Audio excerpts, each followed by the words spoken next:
போட்டித் தேர்வு மாணவர்கள் அனைவருக்கும் வணக்கம். ஸோ இந்த காணொலியோட நோக்கம் பார்த்தீங்கன்னா, நம்மளோட களம் தேர்வில் முதல் தேர்வுக்கு எப்படி படிக்கிறது. நான் ஆல்ரெடி உங்களுக்கு இந்த நம்ம சேனல் தொடங்கினப்பே 2 வீடியோ கொடுத்துருப்போம். பேசிக்காக பாடத்திட்டம்னா என்ன, அந்த பாடத்திட்டத்தை எப்படி புரிஞ்சுக்கிறது, ஸோ அடுத்த வகுப்பு அந்த பாடத்திட்டத்தின் அடிப்படையில் பள்ளி பாடப்புத்தகங்களை எப்படி படிக்கிறது நான் கொடுத்துருந்தேன்.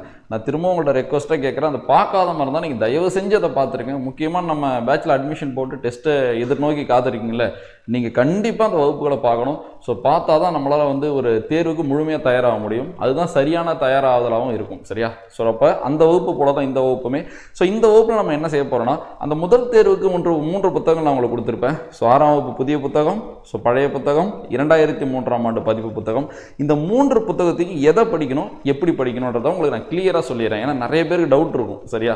ஸோ எப்படி படிக்கிறதுன்னு ஒரு ஆடியோவில் சொன்னாலோ இல்லை டைப் மெசேஜ் சொன்னாலோ அது கனெக்ட் ஆகாது. ஸோ வீடியோவே நான் கொடுத்துறேன். ஸோ இந்த கிளாஸை நீங்கள் ஃபுல்லாக பார்த்தீங்கன்னா எப்படி இந்த டெஸ்ட்டுக்கு நம்ம படிக்கிறதுன்றது உங்களுக்கு கிளியர் ஆகிடும். சரியா? ஸோ இது போல தான் எல்லா டெஸ்ட்டுக்கும் நம்ம படிக்க போகிறோம். அதை தாண்டி இந்த டெஸ்ட் எப்படி நடக்கும்னு நான் கிளியராக சொல்லிடுறேன். இதுவும் நிறைய பேர் டவுட்டு. அடுத்து இந்த டெஸ்ட்டுக்கு நம்ம என்னென்னலாம் பிடிஎஃப் கொடுக்குறோன்னு சொல்லியிருந்தேன், அந்த பிடிஎஃப் நான் இதில் சொல்கிறேன். ஓகேவா? ஸோ இதுதான் இன்றைய வகுப்பு. பிடிஎஃப் பொறுத்த வரைக்கும் நம்ம அட்மிஷன் போட்டவங்க குரூப்புக்கு நம்ம சென்ட் பண்ணிடலாம். அதிலும் நம்மளோட நார்மலான குரூப் இருக்குது. ஸோ அந்த குரூப்பில் நீங்கள் இருந்தீங்கன்னா திரும்ப நீங்கள் ஜாயின் பண்ணணும்னு அவசியம் இல்லை. அப்படி நம்ம குரூப்பில் இல்லைனா கீழே டிஸ்கிரிப்ஷனில் லிங்க் இருக்கும், அந்த குரூப்பில் நீங்கள் ஜாயின் ஆகிடுங்க. ஸோ அந்த பிடிஎஃப் எல்லாமே நான் அந்த குரூப்பில் கொடுத்துறேன். சரியா? ஸோ ஃபஸ்ட்டு டெஸ்ட்டு கொடுத்துறேன். ஸோ அதுக்கப்புறம் அட்மிஷன் ஆனவங்களுக்கு மட்டும் தான் சென்ட் பண்ணுற மாதிரி இருக்கும். சரி, ஓகே, இந்த வகுப்புக்குள்ளே போயிடலாமா? ஸோ நான் திரும்ப ஒரு விஷயத்த சொல்கிறேன். நம்ம வெற்றிக்கான பாதை பாடத்திட்டம் தான். ஸோ நான் குரூப்லேயே சொல்லியிருந்தேன். சரியா? ஸோ வெற்றிக்கான பாதை இது பாடத்திட்டம் தான். பாடத்திட்டம் இல்லாமல் கண்டிப்பாக நம்மளால் வெற்றி அடைகிறது ரொம்ப கடினமாகிடும். அதனால் தயவு செஞ்சு தமிழ் பாடத்திட்டத்தை உங்களோட நோட்டில் கிளியராக எழுதி ஒரு ஸ்டடியாக வச்சிங்க. சரியா? ஒரு தலைப்பை பார்த்தோன்னே இது என்ன அழகுன்னு நம்மளுக்கு தெரியணும். ஒரு செய்யலை பார்த்தோன்னா அந்த செய்யல் பாடத்திட்டத்தில் இருக்கா இல்லையான்னு நம்மளுக்கு தெரியணும். வாணிதாசன் இருக்காரு, தாராபாரதி இருக்காரு, இதில் யார் பாடத்திட்டத்தில் இருக்காரு நம்மளுக்கு தெரியணும். அதுவே தெரியலனா நம்ம இப்போ எவ்வளோ பின்னாடி இருக்கோன்னு பார்த்துங்க. அதனால் உங்கள்கிட்ட நான் ரொம்ப ரெக்வஸ்ட் பண்ணி கேட்டுக்கிறேன், பாடத்திட்டத்தில் நீங்கள் தெளிவாகுங்க. ஓகேவா? சரி, நான் ஒன்று அப்படி எக்ஸ்பிளைன் பண்ணுறேன் பாருங்கள். ஸோ நான் சொன்ன மாதிரி தான். ஸோ தேர்வு எப்படி நடக்கும்னு நான் லாஸ்ட்டில் எக்ஸ்பிளைன் பண்ணுறேன். ஸோ இப்போ நம்ம புத்தகத்தோட கான்செப்ட்டுக்கு போயிடலாம். ஓகேவா? கவனிக்கிறீங்களா? ஸோ இதுதான் நம்மளோட பாடத்திட்டத்துக்கு நான் உங்களுக்கு கொடுத்துருப்பேன். எதுக்காக நான் திரும்பியும் காட்டணும்னா, ஸோ இதோட முக்கியத்துவத்துக்காக தான் திரும்ப நான் அந்த பிடிஎஃப் கொடுக்குறேன். ஸோ பாருங்கள், இலக்கணம் 25 வினாக்கள். ஸோ இப்போ எழுத்து, பிரித்தெழுதுக, சேர்த்தெழுதுக, சந்திப்பிழை, குறிநெடில் வேறுபாடு. சரி, அடுத்து மயங்கொலிச்சொற்கள், இணை எழுத்து, சுட்டு எழுத்து, வினா எழுத்து, ஒருமைப்பன்மை. ஸோ இந்த மாதிரிலாம் இருக்கும். அடுத்து பார்த்தீங்கன்னா சொல், வேர் சொல், அந்த வேர் சொல்லேருந்து வினைமுற்று வினைச்சை கண்டுபிடிக்கிறது. சரி, அயற்சொல், தமிழ்ச்சொல், எதிர்ச்சொல், வினைச்சொல், எழுத்துப்பிழை, ஒற்றுப்பிழை. ஸோ இந்த மாதிரிலாம் கொடுத்துருப்பாங்க. 2 வினைச்சொற்களின் வேறுபாடு. அடுத்து சொல்லகராதி. ஸோ இதில் மொத்தம் 3 ரோம் லெட்டர் இருக்கும். எக்கச்சக்கமான தலைப்பு இதில் தான் இருக்கும். ஓகேவா? அடுத்தது 3 எழுதும் திறன். ஸோ 15 வினாக்கள். அழகு 3 எத்தனை? எழுதும் திறன் 15 வினாக்கள். ஸோ இதுலேயும் பார்த்தீங்கன்னா ரொம்ப முக்கியமான தலைப்பான நம்மளோட செய்வினை செயல்பாடுலாம் இதில் தான் இருக்காரு. அடுத்தது திணை மரபு, பால் மரபு, ஒளி மரபு எல்லாமே இதில் தான் இருக்கும். அடுத்து கலைச்சொற்கள். சரியா? கல்வி, அறிவியல், மருத்துவம். சரியா? ஸோ புவியியல், மேலாண்மை, சட்டம், ஊடகம், தொழில்நுட்பம், தகவல் தொழில்நுட்பம் எல்லாமே கொடுத்துருப்பாங்க. அடுத்து வாசித்தல் மற்றும் புரிந்து கொள்ளுதல் திறன். ஸோ கொடுக்கப்பட்ட பத்தியிலேருந்து கேட்கப்பட்ட வினாக்கள் கொடுத்துருப்பாங்க. ஸோ முக்கியமானது தான் இதெல்லாம். அடுத்து ஓமை தொடர், மரபு தொடர், பழமொழிகளின் பொருளறிதல். அடுத்து எளிய மொழிபெயர்ப்பு, ஆங்கிலம் மற்றும் பிற மொழி சொற்களுக்கு இணையான அந்த மொழிபெயர்ப்பை பார்க்கணும். அடுத்து அழகு 7.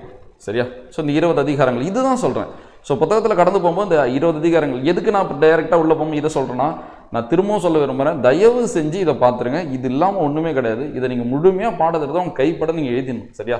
இப்போ ஒரு ஹாஸ்பிட்டலுக்கு போகிறீங்கன்னா, ஹாஸ்பிட்டலுக்கு போய் காசுலாம் கொடுத்து மருந்துலாம் வாங்கிறோம், டாக்டர் சொல்கிறதெல்லாம் கேட்டுடுறோம். அப்போ உடம்புலாம் சரியாகாது, நோய் தீராது.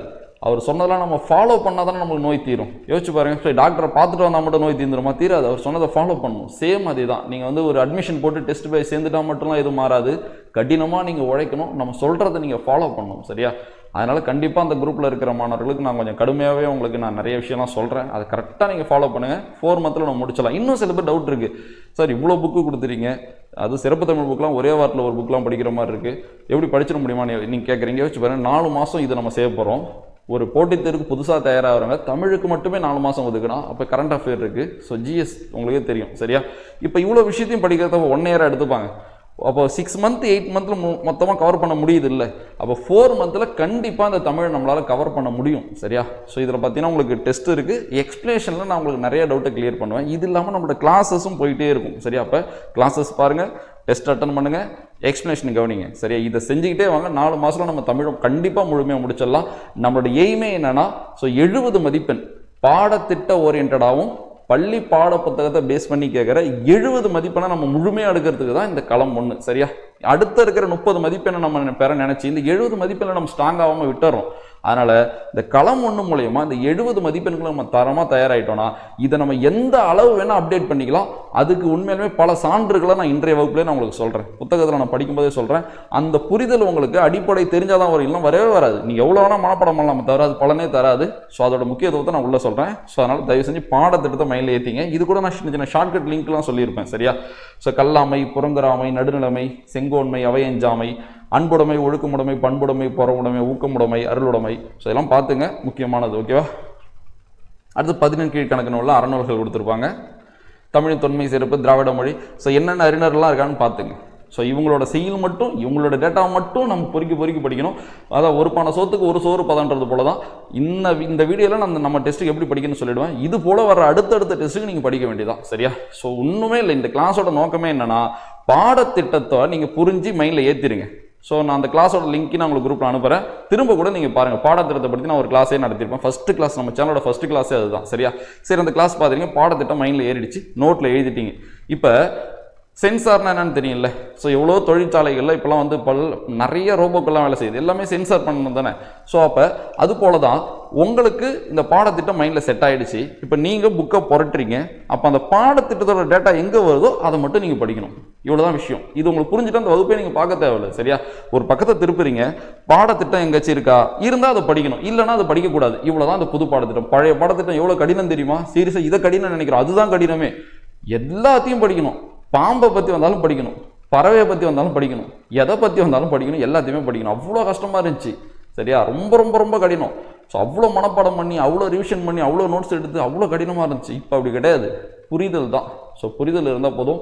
அவுட் சோர்ஸ் மோகத்தால் வேணால் இது உங்களுக்கு கஷ்டமாக தெரியலாமல் தவிர, ஸோ புரிஞ்சு படித்தா இந்த பாடத்திட்டத்தை நம்மளால் எளிமையாக மதிப்பெண் எடுத்துட முடியும். சரியா? ஸோ அது அவங்களுக்கு புரிய வைக்கணுன்றதுனால தான் இந்த களம் 1 நான் டிசைன் பண்ணது. ஓகேவா? சரி, ஓகே. ஸோ இதை நீங்கள் பண்ணிவிடுவீங்க நான் நம்புகிறேன். ஸோ தயவு செஞ்சு பண்ணிவிடுங்க. பாடத்திட்டம் ஓகே. சரி, அடுத்து போயிடலாமா? அடுத்தது வந்து நான் உங்களுக்கு என்னென்னலாம் சோர்ஸ் கொடுக்குறேன்னு சொல்லியிருந்தேன்னா நான் அதை காட்டிடுறேன். ஸோ அதை நான் குரூப்லேயும் உங்களுக்கு நான் சென்ட் பண்ணிடுறேன். ஸோ குரூப்பில் இல்லாதவங்களுக்கு வேணும்னா ஃபஸ்ட்டு டெஸ்ட்டுக்கு மட்டும் நான் தரேன். நீங்கள் வந்து டிஸ்கிரிப்ஷனில் நான் சொன்ன மாதிரி வாட்ஸ்அப் குரூப் லிங்க் இருக்கும், இல்லை டெலகிராம் குரூப் லிங்க் இருக்கும். நீங்கள் ஜாயின் பண்ணிங்க, நான் அதில் சென்ட் பண்ணிடுறேன். ஈவினிங்காக கூட சென்ட் பண்ணிடுறேன். சரி, ஓகே. நான் காட்டுறேன் அது எப்படின்னு. ஃபஸ்ட்டு வேர் டு ஸ்டடி காட்டுறேன். இப்போ பார்த்தீங்கன்னா 6ஆம் வகுப்பு புதிய புத்தகம். ஸோ இப்படி கொடுத்துருவோம் நாங்கள். பேஜ் நம்பருக்கு தெரியுதா? ஸோ பாருங்கள், பாரதிதாசன் பேஜ் நம்பர் 2ல் இருக்கார், பெருஞ்சித்தனார் பேஜ் நம்பர் 5ல் இருக்கார். தொகை மரபு நீங்கள் இங்கே வர பேஜ் நம்பர்லாம் அப்படியே அடுத்தடுத்து வர மாதிரி இருக்கும். அது என்னன்னா, தொகை மரபு பேஜ் நம்பர் 10லையும் இருக்குது, 103லையும் இருக்குது. புரியுதா? ஔவையார் பேஜ் நம்பர் 16லையும் இருக்காங்க, 78லையும் இருக்காங்க, 123லையும் இருக்காங்க. சரியா?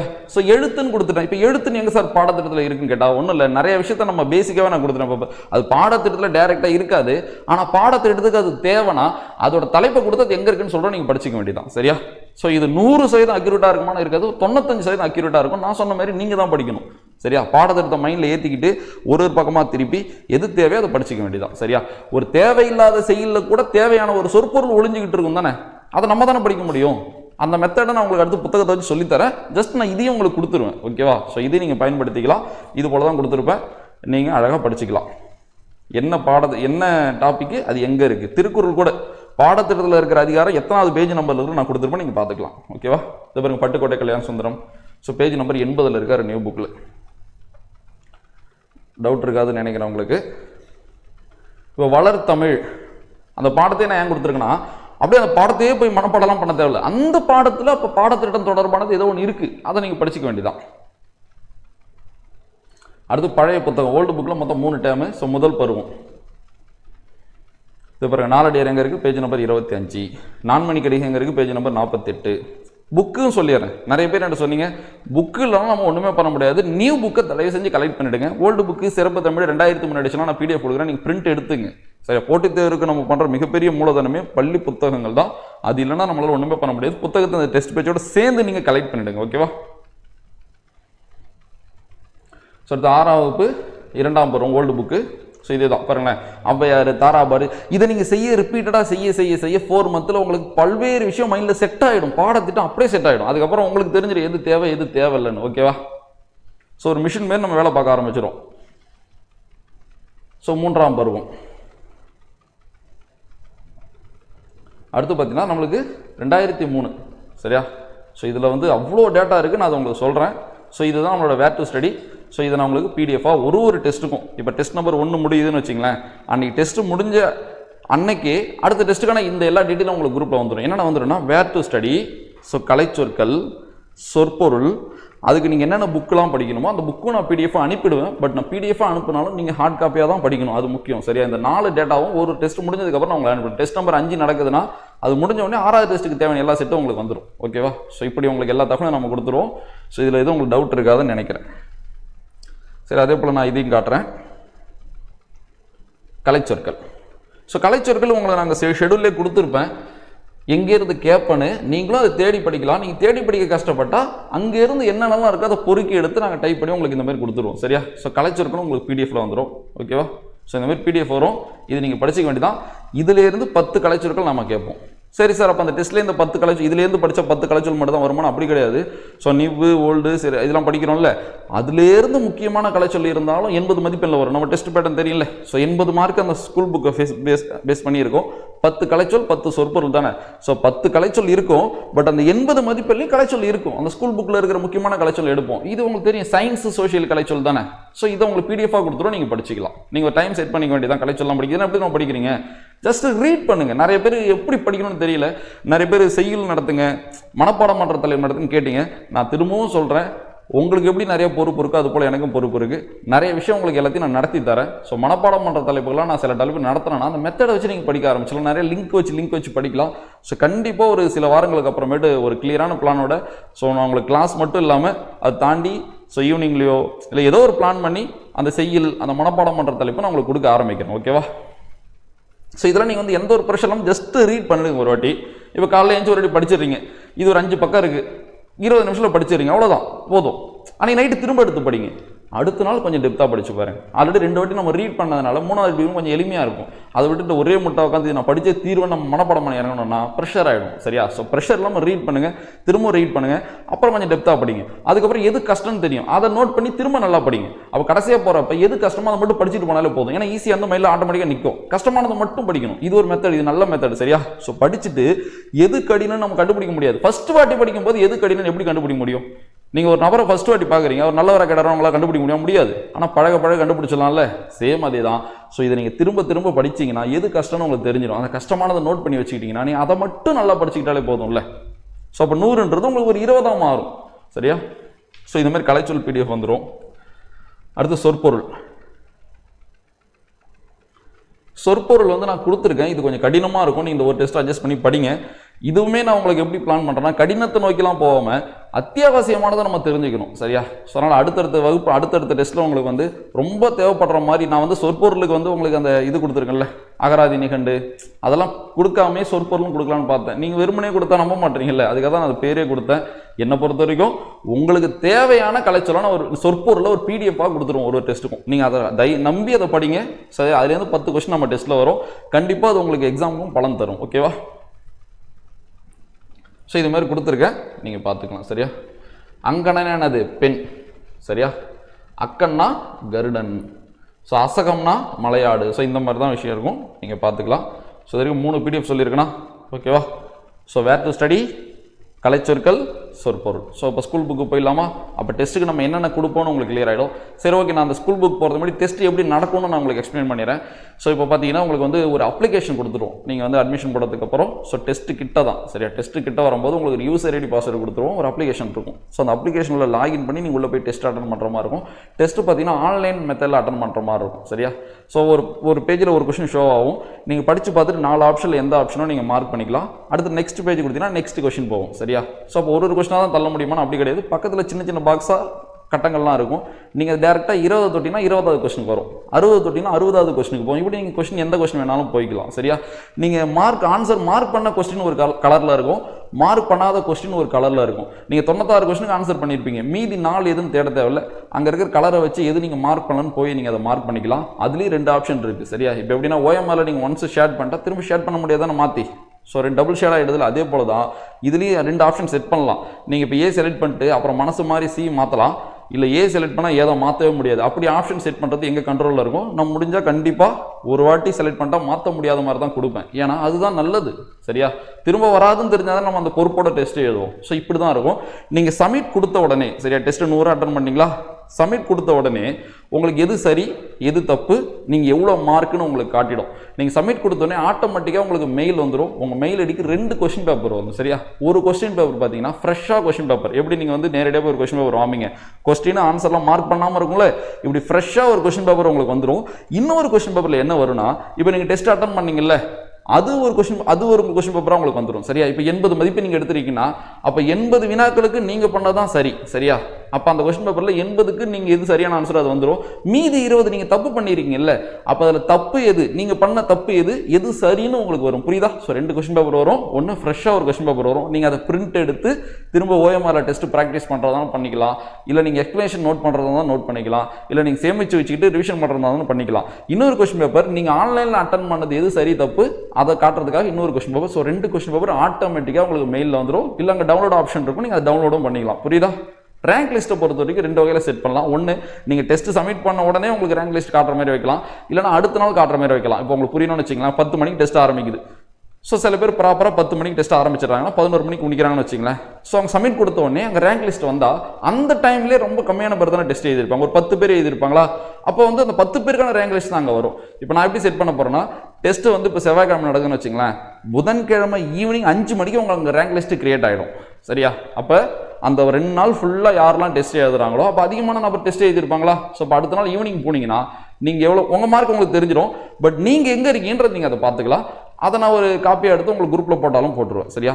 ஸோ இதுதான் டெஸ்ட்டுக்கான மெத்தட். இப்போ டெஸ்ட்டு காலையில் 10 மணிக்கு தான் அட்டன் பண்ணோம்னா அப்படி இல்லை, 10 மணிக்கு அப்புறம் நீங்கள் எப்போ வேணால் அட்டன் பண்ணிக்கலாம். முடிஞ்ச அளவு 2 நாளில் நீங்கள் அட்டன் பண்ணிவிடுங்க. அப்போ தான் ப்ராப்பரான ரேங்க் லிஸ்ட் உங்களுக்கு கிடைக்கும். சில பேர் ஒர்க் போகிறீங்க, தவிர்க்க முடியாத சூழ்நிலை இருக்குது, நீங்கள் எப்போ வேணால் அட்டன் பண்ணிக்கலாம். அந்த டெஸ்ட்டு அங்கேயே தான் இருக்கும். சரியா? புரியுதா? அடுத்தது பார்த்தீங்கன்னா, எக்ஸ்பிளேஷன் வீடியோ என்னைக்கு டெஸ்ட் நடக்குதோ அன்னைக்கு ஈவினிங்கே. சரியா? ஸோ நீங்கள் நான் ஒரு டைம் சொல்கிறேன், அந்த டைமில் உங்களுக்கு அந்த அப்ளிகேஷன்லேயே வந்துடும். சரியா? அதே தான், நீங்கள் அப்பயே பார்க்கணும் அவசியம் இல்லை. டைம் இருந்தால் நீங்கள் பார்த்துடலாம். உங்களால் தவிர்க்க முடியாத சில வேலை இருக்குன்னா நீங்கள் அடுத்த நாள் கூட பார்க்கலாம், எத்தனை வாட்டி வேணால் பார்க்கலாம், அது அங்கேயே தான் இருக்கும். ஸோ இவ்வளோ தான் நம்மளோட டெஸ்ட் மெத்தடு. இதை நான் அப்ளிகேஷனை வச்சு நான் எக்ஸ்பிளைன் பண்ணுறேன். டெஸ்ட்டு ஸ்டார்ட் ஆகட்டும். ஓகேவா? ஸோ புரிஞ்சிருக்கும் நம்புறேன். ஸோ இப்போ ஆன்லைன் மெத்தடில் நம்ம ப்ராப்பராக டெஸ்ட் அட்டன் பண்ணால் நம்மளுக்கு PDF கிடைக்கும், அதை வச்சு பார்த்துக்கலாம். ஸோ PDF டவுன்லோட் பண்ணும்போது உங்களோட டீட்டெயிலோட வாட்டர் மார்க்கோட தான் வரும். ஓகேவா? ஸோ புரியும் நினைக்கிறேன். சரி, இப்போ சிலபஸ் என் மைண்டில் ஏறிடுச்சு, நான் அதுக்கு வந்துடுறேன். இப்போ நம்ம எப்படி ஸ்கூல் புக்கு அப்ரோச் பண்ணுறதுன்னு பார்க்கலாம். ஃபஸ்ட்டு 2003 எடிஷன்லேருந்து போயிடலாமா? ஏன்னா நியூ புக் ஓல்டு புக் நம்ம நிறையா படிச்சிருப்போம், உங்களுக்கு தெரியும், நான் அதுவும் காட்டுறேன். ஃபஸ்ட் நம்ம 2003லேருந்து போயிடலாம்.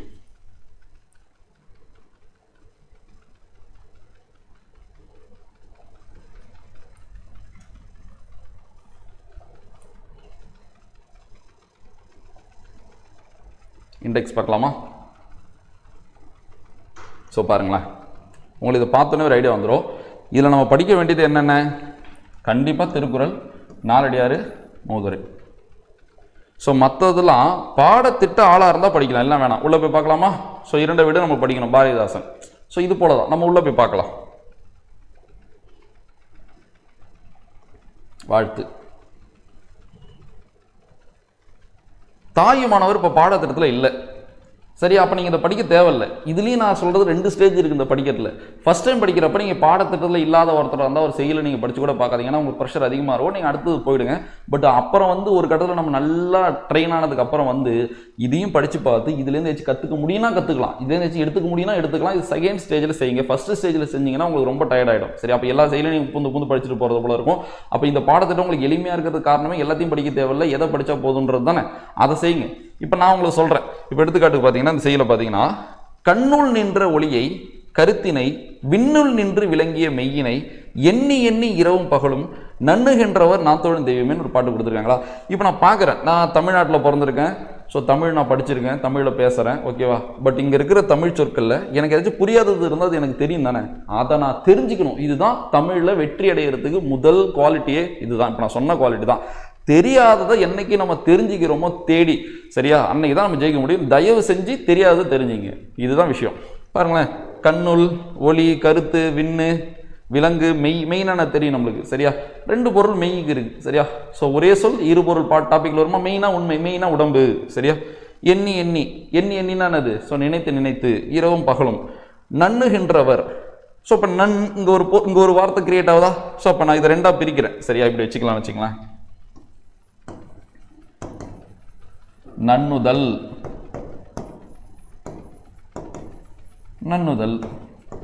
ஸோ அப்போ பொருள் மாறுமா. ஸோ இதுதான் இன்னைய பாடத்திட்டம், இதை நம்ம கற்றுக்கணும். அப்போ நன்னுதல்னா என்னது, நெருங்குதல்னு அர்த்தம். இந்த நன்னுதல் என்னது, நெருங்குதல், அடைதல்னு அர்த்தம். அப்போ இந்த நன்னுதல்னா என்னது, இந்த நன்னுதல்னா அழகிய நெற்றின்னு அர்த்தம். அழகிய நெற்றி. எப்படி சார் நன்னுதல் அழகிய நெற்றின்னு கேட்டீங்கன்னா, இது எப்படி திரும்ப பிரிக்கலாம், நன்மை பிளஸ் நுதல். நான் உங்களுக்கு சில விஷயத்தெல்லாம் நான் மைண்டில் செட் பண்ணிட்டு தான் இது ஸ்டார்ட் பண்ணினேன். ஒன்று நடத்தினாலும் அதை 100% நடத்திடணும், அவ்வளோதான். இப்போ நான் கொடுத்த கிளாஸுக்கு பாதி இலக்கணத்தை முடிச்சிருக்கலாம், அரைக்குறையாக கடகடன்னு போயிருந்தா, இதுதான் சொல்லியிருந்தா அது புரிஞ்சிருக்கும். நல்லா படித்து ஆல்ரெடி ஓரளவு ஸ்டேஜில் இருப்பாங்க, அவங்களுக்கு புரிஞ்சிருக்கும். ஆனால் எல்லாருக்குலாம் புரிஞ்சிருக்காது. ஸோ என்னை பொறுத்த வரைக்கும் பேசிக்லேருந்து வரவங்களுக்கு எல்லாமே புரியணும். அதனால தான் ஒரு டாப்பிக்கை தொட்டாலும், இப்போ நம்ம தொட்ட எந்த டாப்பிக்கை தான் சூப்பராக போயிருக்கும். ஸோ புணர்ச்சி பார்த்தீங்கன்னா அவ்வளோ விஷயம் பார்த்துருப்போம். நான் முடிச்சு கொடுத்து ரிவிஷனும் பண்ணி கொடுக்குறேன், சரியா. சரி, ஓகே. இப்போ நன்மை ப்ளஸ் நுதல் நீங்கள் கரெக்டாக புணர்ச்சி கிளாஸ் பார்த்தீங்கன்னா இப்போ உங்களுக்கு புரிஞ்சிருக்கும், அவ்வளோதான் விஷயம். அப்போ பாருங்க, 6th 2003 எடிஷனில் தொடக்கத்தில் இருக்கிற ஒரு செய்யுளில் இருக்கிற ஒரு சொல்லுக்கான பொருளை நம்ம அனலைஸ் பண்ணும்போது அதில் ஒரு டவுட் வருதுன்னா அந்த டவுட்டை கிளியர் பண்ணுறதுக்கு எவ்வளோ அடிப்படை தேவை. இப்போ நன்னுதல் என்பது அழகிய நெற்றின்னு மனப்பாடம் பண்ணுறதுல இல்லை, மனப்பாடம் பண்ணுறதுல ஒன்றுமே இல்லை. அந்த மனப்பாடம் பண்ணால் அது ப்ரெஷர். இது புரிஞ்சா உங்களுக்கு இன்ட்ரெஸ்ட் ஆகும். இப்போ புரியுதா, ஏன் புக்கை பல பேர் 8 மணி நேரம் 10 மணி நேரம் 16 மணி நேரம் படிக்கிறான். சில பேர் 2 மணி நேரம் கூட படிக்க முடியாது, தூக்கம் வரும், தலைவலிக்கும். அது காரணம் என்னன்னா புரிதல் இல்லாமல் படிக்கிறது, சரியா. நிறைய அடிப்படை இல்லாமல் படிக்கிறது. இந்த அடிப்படை புரிஞ்சு ஒரு விஷயத்தை நம்ம படிக்கும்போது அது நம்மளுக்கு புரியும் போது அவ்வளோ சந்தோஷமா இருக்கும். இந்த எனர்ஜியில் நீங்கள் இன்னும் ரெண்டு பக்கத்தை சேர்த்து படிப்பீங்க, இன்னும் 2 மணி நேரம் சேர்த்து படிப்பீங்க. இதை மனப்பாடம் பண்ணீங்கன்னா சேர்த்துலாம் படிக்க முடியாது, புரியுதா. ஸோ இப்போ நன்மை ப்ளஸ் முதல் நன்னுதல். ஸோ ஈறுபோதல் மெய் போயிடுமா, நன் கூட்டல் நுதல். இது என்ன ஈற்றுப்புணர்ச்சி, நகர ஈற்றுப்புணர்ச்சி. ஒரு சொல்லோட இறுதியில் இன்னு வருமொழி வல்லின உயிர்மெழுத்து அது வேற்றுமை புணர்ச்சியாக இருந்தால் மட்டும்தான் சேஞ்சஸ் நடக்கும். அதுவே மெல்லின உயிர்மெழுத்தோ இடையின உயிர்மெழுத்தோ சேஞ்சஸ் நடக்காது. அந்த வல்லின உயிர்மெழுத்துக்கு அல்வழி புணர்ச்சியில் சேஞ்ச் நடக்காது. இது நம்மளுக்கு ஆல்ரெடி சொன்னது தான், சரியா. அப்போ இங்கே இன்னுதான் மாறாது. ஆனால் அடுத்த கட்டத்தில் ஒரு மாற்றம் இருக்கு. என்னது, நலமுன் ரணவும் நலமுன் டனவும். அப்படியே ரிவிஷன் பண்றேங்க நீங்க, நலமுன் ரணவும். அப்போ ஒரு சொல்லோட இறுதியில் இல்லு வருமொழியின் முதல்ல நான் வந்தா அந்த இந்து எப்படி மாறும், இன்னா மாறும். ஸோ அப்போ இருக்காங்க, இருக்கு. நான் வரிசை இருக்கா, நான் வரிசை இருக்கா. அப்போ இந்த எப்படி மாற்றிக்கலாம், இன்னா மாற்றிக்கலாம். அப்போ இந்து ப்ளஸ் ஊவா. அப்போ நான் இன்னு ப்ளஸ் ஊன்னு மாத்திரனா, ஸோ அப்போ இன்னு ப்ளஸ் ஊன்னு வரும், எனக்கு நூன்னு வருமா. அப்போ நன்னுதல். அப்போ நுதல்னா என்னது, இப்போ அடுத்த கட்டம். நுதல்னா என்னது, நுதல்னா நெற்றின்னு அர்த்தம். நுதல்னா என்னது, நெற்றின்னு அர்த்தம். இப்படி நீங்க படிச்சு பாருங்களேன், புரிஞ்சு புரிஞ்சு புரிஞ்சு ஒன்று ஒன்றா சேர்த்து பாருங்க. ஒரு 1000 சொல் கடினமான சொல்லோட பொருள் உங்களுக்கு புரியும். அதை விட்டுட்டு ஒரு நோட்ஸை வாங்கி 1000 சொற்பொருள் நான் படிக்க போறேன்னு உட்காந்தோன்னு வச்சிங்களேன், உங்களுக்கு ரியாலிட்டி உங்களுக்கே தெரியும். நான் சொல்லணும்னு அவசியம் இல்லைல்ல. எத்தனை உங்களால் மனப்பாடம் பண்ணிட்டு போயிட முடியும், யோசிச்சு பாருங்க. ஸோ அதனால் தயவு செஞ்சு இதுதான் ஒரே வழி தப்பிக்கிறதுக்கு. அதனால் புரிஞ்சு நம்ம படிச்சுக்கலாம். ஸோ நுதல்னா நெற்றி. ஸோ நன்மைனா அழகுன்ற ஒரு பொருள், சரியா. அழகிய நெற்றின்னு அர்த்தம். இடத்துக்கு ஏற்ற மாதிரி பொருள் மாறும்ல. ஸோ இவ்வளோதான். ஸோ இந்த மாதிரி நீங்கள் கற்றுக்க ட்ரை பண்ணுங்க. இதெல்லாம் நீங்கள் செகண்ட் ஸ்டேஜில் தயவு செஞ்சு பண்ணுங்க. இப்போ நான் புதுசாக படிக்கிறேன், ஸோ வேலைக்கு போய்ட்டே படிக்கிறேன், அப்போ நானும் பாடத்திட்டம் இல்லாத செயலுக்குள்ளே போய் ஆராய்ச்சி பண்ணணுமானா வேணாம், பாடத்திட்ட செயலை மட்டும் படிங்க. இது நம்ம செகண்ட் ஸ்டேஜில் பண்ணிக்கலாம், சரியா. நான் களம் 2ன்னு சொன்னால இதுவே பெரிய கான்ட்ரவர்சியாக இருக்குது. நான் சீரியஸாக சொல்கிறேன், களம் 1 தனி 2 தனியான்னு பிரித்து 2 வாட்டி நம்ம ஃபீஸ் வாங்கணும் பசங்கன்னா, நான் அதை செட் பண்ணவே இல்லை. ஸோ களம் 2ன்றது இது அப்டேட் பண்ணுறதா நான் நினச்சிருந்தா அதை சொல்லாமல் கூட இருந்திருக்கலாம். ஏன் சொன்னா, இப்போ எடுத்துக்காட்டு உங்களை ஒரு பேட்ச் போட்டு என்னை நம்பி ஒரு 10 பேர் வந்தாலும் சரி, அவங்கள நான் முழுமையாக ப்ரிலிம்ஸ் வரையும் கொண்டு போய் சேர்க்கணும்னு எனக்கு ஒரு ஐடியா இருக்குது, சரியா. அந்த பொறுப்பு இருக்குது. அதுக்காக தான் நான் அதை சொன்னேன். ஸோ அடுத்தது இந்த களம் 2ல் நம்ம இப்படி பண்ணலான்ற ஐடியா எனக்கு இருக்குது. அதை நான் கிரியேட் பண்ணலாம், நம்ம கிரியேட் பண்ணி அடுத்து கொண்டு போய்க்கலாம். இப்போ அந்த டெஸ்ட் பேஜ்லாம் இந்த மாதிரி இருக்கும். ஸோ இதை தாண்டி என்னன்ற மாதிரி நம்ம ஃபோக்கஸ் பண்ணிட்டு போகலாம். சரி, ஓகே. இதெல்லாம் நீங்கள் படிக்கவே தேவையில்லை, இதெல்லாம் படிக்காதீங்க. நீங்கள் மட்டும் அதே படிக்க தேவையில்லை. நான் சொன்ன செகண்ட் ஸ்டேஜ் தான் படிக்கணும். இப்போ நம்ம வந்துட்டோம், அடுத்தது போயிடலாமா. இங்கே வாங்க, இதுதான் முக்கியம். பாடத்திட்டத்தில் இல்லாத ஒரு செயலா இருந்தாலும் சரி, அதுக்குள்ளே போய் நீங்கள் சொற்பொருளை படிச்சே ஆகணும். எதை படிச்சாகணும், சொற்பொருளை நீங்கள் படிச்சே ஆகணும். தயவு செஞ்சு இந்த சொற்பொருளை படிங்க, நிறைய விஷயத்தை நீங்கள் கற்றுக்கலாம். அப்புறம் நன்னுகின்றவனா நெருங்குகின்றன்னு சொன்னா, ஸோ நன்னுகின்றவன் நெருங்குகின்றவன் அர்த்தம் நான் வச்சுங்க. பொறுமையாக படித்தா நிறைய தேவையானது இருக்கும், நீங்கள் பார்த்துங்க. ஓகேவா, நான் ஜஸ்ட்டு சொல்லிட்டு போகிறேன். இதெல்லாம் படிக்காதீங்க, இதெல்லாம் அந்த செய்யுள் தொடர்பானது. அந்த செய்யுள் தொடர்பானது எனக்கு தேவையில்லை, மொழி திறன் தொடர்பானது இருந்தால் நம்ம படிச்சுக்கலாம். பாருங்க, மொழித்திறன் கொடுத்துருக்காங்களா? மொழித்திறன் பாருங்களேன். ஓடிய ஓடு, சென்ற செல், அப்ப நின்ற நில், விளங்கிய விலங்கு, தொழுத தொழு, படித்த படி, கட்டளை சொல். இது எல்லாமே கட்டளை சொல். இதெல்லாம் நீங்கள் ஒர்க் அவுட் பண்ணி பாருங்க, சூப்பராக புரியும். ஸோ இந்த மாதிரி திறன் வளர் பயிற்சிலாம் கொடுத்துருந்தா சும்மா ஜஸ்ட் ஒரு வாட்டி படிச்சு பார்த்து நீங்கள் வந்துடலாம், ஒன்றுமே பிரச்சனை கிடையாது. ஜஸ்ட் படிச்சு பாருங்க, அவ்வளோ கஷ்டமாலாம் இருக்காது, பாடத்திட்ட ரிலேட்டடாக எளிமையாக இருக்கும். 6th புக்கு தானே, ஜஸ்ட் படிச்சு பாருங்க போதும். சரி, அடுத்த பகுதி போயிட்டோம். சரியா, அறவுரை பகுதி திருக்குறள். இது படிச்சே ஆகணும். திருக்குறளில் வந்து பாடத்திட்டத்தில் இருக்கிற அதிகார திருக்குறளை மட்டும் படிக்கணுமான்னு கேட்டால் அதை நல்லா படிங்க. ஸ்கூல் புக்கில் இருக்கிற திருக்குறளை கண்டிப்பாக படிங்க, கேட்பான். ஸோ இதில் எல்லா திருக்குறளையும் படிங்க. ஆனால் உங்களுக்கு தெரியும் எது பாடத்திட்டம். இதில் எது பாடத்திட்டம்? அன்புடைமை பாடத்திட்டம். அதனால் அதுக்கு முக்கியத்துவம் நிறையா கொடுக்கணும். சரியா, புறவுடைமை பாடத்திட்டம், கல்வி பாடத்திட்டம், அவ்வளோதான் பாடத்திட்டம். மற்றபடி எல்லாத்தையும் நீங்கள் படிக்கணும். சரியா, ஸோ மற்றபடி உங்களுக்கு தெரியும் இதெல்லாம். அதான் சொல்லிட்டேன், பாடத்திட்டம்னா நீங்கள் A to Z படிச்சிருங்க. அதில் சொற்பொருள், அதில் ஆசிரியர் குறிப்பு, அதில் நூல் குறிப்பு, எதையும் பாரபட்சம் காட்டக்கூடாது. இது ஃபுல்லாக நீங்கள் படிக்க வேண்டியதான். இதில் என்ன சிறப்புனா ஒரு திருக்குறளுக்கும் சொற்பொருள் கொடுத்து வச்சிருமா. இவ்வளோ சொற்பொருள் இருக்குது பார்த்தீங்களா. இதை நான் வேகமாக தள்ளுறேனே தவிர இதுதான் நம்மளுக்கான பகுதி. இதை நீங்கள் நல்லா படிக்கணும், சொற்பொருள் நல்லா படிக்கணும். சூப்பராக நிறைய விஷயம் கொடுத்துருப்பான். மாலை, பின்பகல், சரி, நிறைய தகவலை மொழித்திறனை வளர்த்துக்கிற மாதிரி எவ்வளோ தகவல் இதில் இருக்கும் தெரியுமா. அவ்வளோ சூப்பராக இருக்கும். ஸோ இன்ட்ரெஸ்ட்டாக நீங்கள் இதை படிச்சிங்க பாருங்க. கசடற கசடு அற, சரியா, கற்க கசடற. ஸோ இது சூப்பராக புரிஞ்சுக்கலாம். என்னன்னா நம்ம என்ன படிக்கிறோம்? கற்க கசடற. ஸோ கற்கணும், எப்படி கற்கணும்? பிழை இல்லாமல் கற்கணும்னு நம்ம படிக்கிறோம். பட் அதுக்கு இன்னொரு மீனிங் எடுத்துக்கலாம், கற்க கசடு அற. ஸோ எப்படி நம்ம படிக்கணும்னா நம்மளுக்குள்ள இருக்கிற கசடு நீங்கிற மாதிரி படிக்கணும்னு புரிஞ்சுக்கலாம். ஸோ அப்போ கசடுன்னா அது தெரியும்ல. ஸோ கொடுத்துருக்கான பழுது, குற்றம், தீமை, எது வேணா நீங்கள் எடுத்துக்கலாம். அறன்னா என்னது? நீங்கிறது. சரியா, அப்போ கசடு நீங்கிற மாதிரி நம்ம படிக்கணும். அப்போ நல்ல விஷயத்த படிக்கணுன்ற மாதிரி பொருள் எடுத்துக்கலாம். அதனால் தயவு செஞ்சு இந்த இடத்த நல்லா படிங்க. இது நம்ம ஒன்று ஒன்றா வாசிச்சு காட்டினா கிளாஸ் எடுத்துக்கிட்டே இருக்க வேண்டியதான். அதனால் இதை நீங்கள் படிச்சிங்க.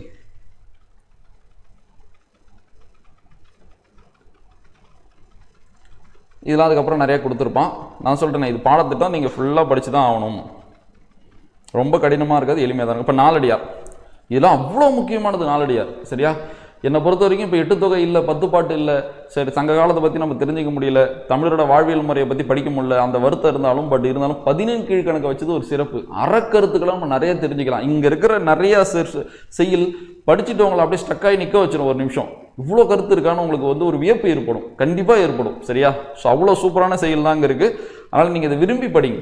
இதுக்கான பொருள் இங்கே கொடுத்துருக்க மாட்டோம். பாட்டோட பொருள் மொபைல் எதுக்கு நம்ம கையில் இருக்குது. ஸோ இந்த இடத்து நீங்கள் முதல்ல என்ன சர்ச் பண்ணிங்கன்னா உங்களுக்கு மொத்த பாட்டோட பொருள் செல்லில் கிடைக்குமா கிடைக்காதா. ஸோ தயவு செஞ்சு செல்லில் இந்த பொருளை பாருங்கள்.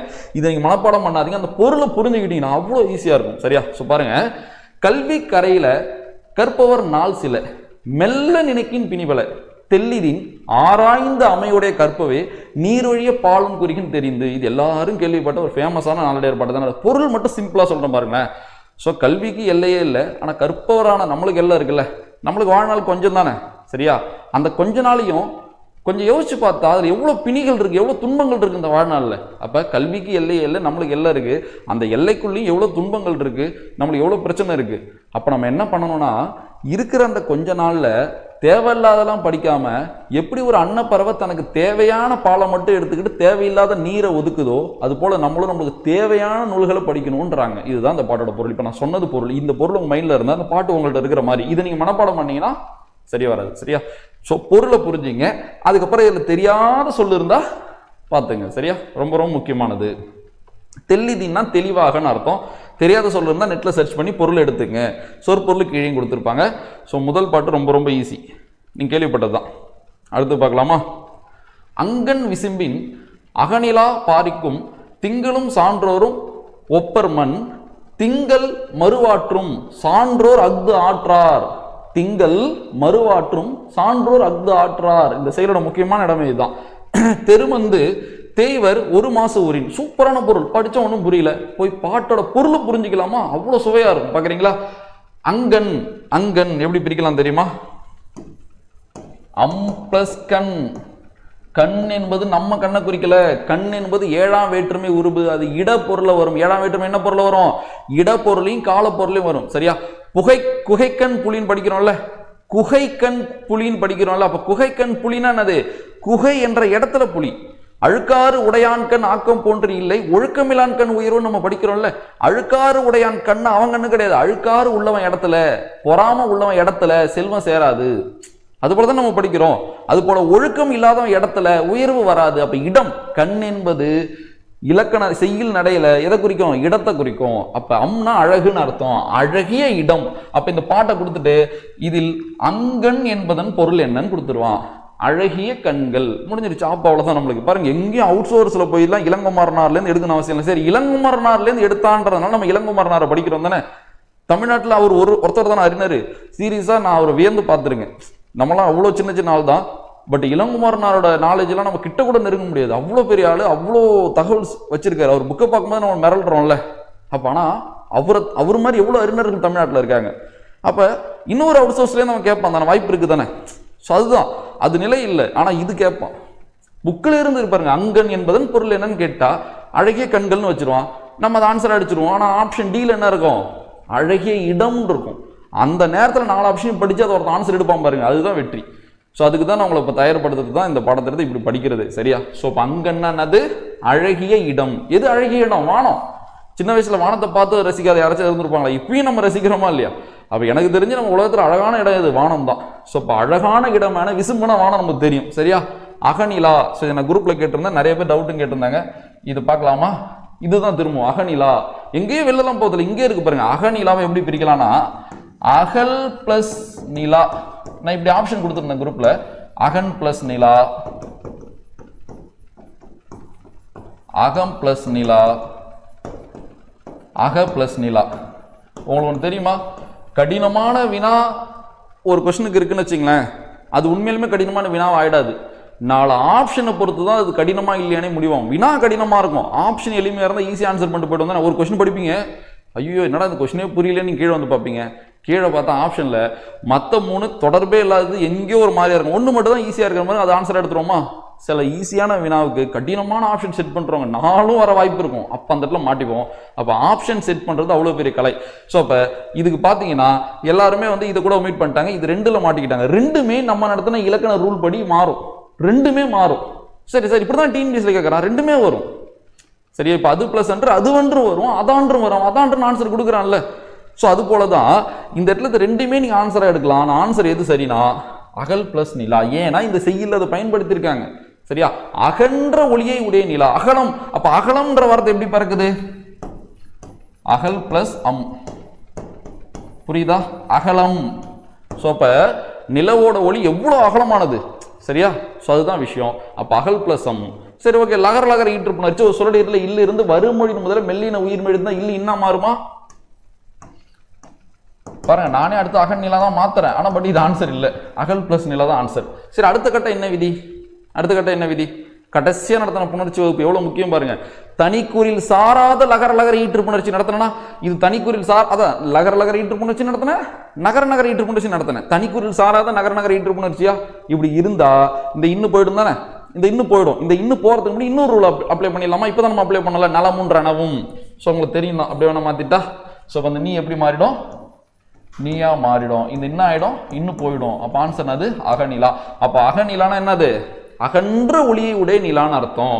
இன்னொன்னு சொல்லிடுறேன், நிறைய எனக்கு எல்லாரோட மைண்ட் செட் எனக்கு புரியும்.